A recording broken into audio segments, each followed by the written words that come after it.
What's up, guys? Thank you for tuning into this episode of the FREQ Talks Podcast. Today, we're going to talk about something that comes with the process of building muscle, which is going to be progressive overload. What is progressive overload exactly? The principle of progressive overload is to continually increase the demands of the musculoskeletal system in order to increase muscle strength, size, and endurance. All right, so progressive overload, there's a few different ways to achieve proper progressive overload. The first and most common way is just going to be to increase the resistance that you are lifting, that you are pushing, pulling, hinging, squatting, pressing, all of that. So that's going to be either adding additional bands or thicker bands, or it's going to be increasing the actual weight on the bar, on the dumbbell, on the kettlebell. The second option is going to be to increase the rep range that you are doing. If you normally operate in a 5 to 8 rep range, maybe you now move into an 8 to 12 rep range or a 12 to 15 rep range. So increasing the rep range increases the progressive overload. It increases the total amount of weight that you're lifting over the course of your sets, reps.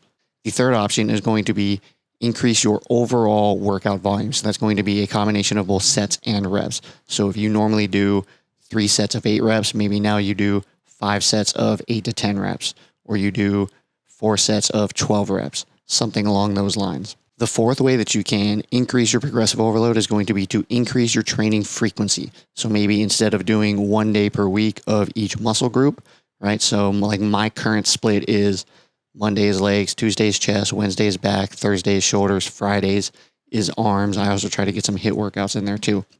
But so maybe instead of doing, 1 day per week of each muscle group, you make it 2 days per week of each muscle group, and you do it in sort of an upper lower split, or a push pull legs split. The fifth option that you have is going to be to decrease your recovery time or your rest time in between sets. Typically, I aim for anywhere from 90 seconds to 2 minutes in between each set. Sometimes, though, if I'm trying to increase the overload that I'm putting on my muscles, I'll do something more along the lines of like 60 to 90 seconds in between each set. It means that I'm lifting a little bit less weight because I'm not able to recover as well, but it means that my body is breaking down a little bit more and I'm overloading those muscles a little bit more in order to properly build the muscle mass that I'm trying to build. And then the last and my personal favorite is going to be tempo training.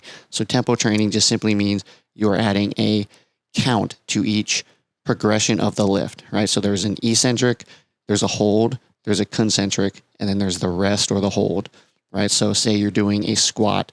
The eccentric motion is going to be from the top of the squat to the bottom of the squat. So maybe you do this with a 3-second count down. You hold at the bottom for 1 second, and then you do a 3-second count up, and then you hold at the top for 1 second.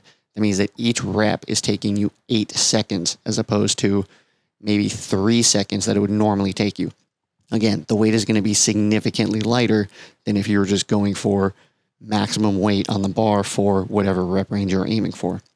That said, the time under tension that comes with tempo training is going to be massive. You will feel it after just a couple of reps, and then you still have the remainder of that set and then the remainder of all of your volume, your other sets and your other reps to complete. So why is progressive overload so important? Progressive overload simply means that you are increasing the demands on the skeletal muscle mass, the muscles that you are developing inside of your body. Without progressive overload, there's literally no way that you can actually make gains as you progress. There will be those initial kind of newbie gains, but after you get past those newbie gains, you then just kind of plateau. You sit where you're sitting at, and there's really nowhere else to go. And we see this all the time with, clients and athletes and members who come in, and every single time we have, any sort of a pressing movement, they put on the exact same weight for every single set. Or anytime we do dumbbells, they always grab the same weighted dumbbells. Or anytime we do a kettlebell, it's always the same weighted kettlebell.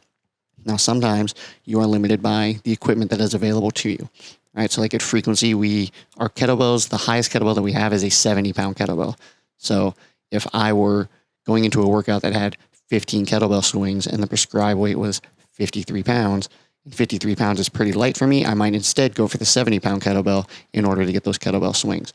Right? If we're doing a movement that is like, strict pressing or pressing overhead with a barbell or with dumbbells, instead of always loading up the exact same weight that I normally do, maybe this time I go for a slightly heavier weight, or instead of, cranking out reps as quickly as possible, I instead move into tempo training and I do a 3-second negative on each movement or on each press. That's just different ways that you can progressively overload your body. So instead of always grabbing the exact same weight and doing the exact same number of reps and the exact same amount of volume that you do every single time you go to the gym, that's how you hit a plateau. So instead of doing that, you then increase the weight, increase the time under tension, increase the rep count, increase the sets, right? And that's what a coach is there for, is we're there to help guide you based on whatever your specific goals are. If your goal is to get through the workout as quickly as possible, then, well, yeah, I mean, you're probably going to want to go with lighter weights. But if your goal is to actually build muscle mass in order to push an anabolic change to the body, whether that be aesthetics or performance, then you're going to need to change some of those variables each time you go. So next time you're at the gym, think about that, right? And what is my end goal here? 30 days from now, 60 days from now, a month or 3 months from now, a year from now, where do I want to be? Do I want to be in the same place that I'm at now, where I'm always lifting the exact same amount of weight, I'm always doing the exact same movement patterns, I'm always doing things exactly the same way that I am right now? Or are you looking to make a change? Are you looking to build muscle mass? Are you looking to build endurance? Right? If you think about, say you're doing a workout like, I'm just going to use a standard CrossFit workout as an example, but say you're doing a workout like Grace, which is 30 clean and jerks for time. Okay, so if I can do 30 clean and jerks for time at 135, no, I'm gonna back that up. So let's say that my max clean and jerk is 155, and the prescribed weight for Grace is 135 pounds. That means that I'm operating at about 90% of my 1 rep max for 30 reps. 1, it's going to be dangerous. 2, my movement patterns are going to break down drastically as that workout progresses. And then 3, because I'm operating at such a high amount of my 1 rep max, I'm going to move significantly slower than if I were to spend time building muscle mass, building strength, and increasing my clean and jerk weight. So if my clean and jerk is 155 and the prescribed weight is 135 for the workout, instead of doing the 135 for that first time, I do it at 95 pounds.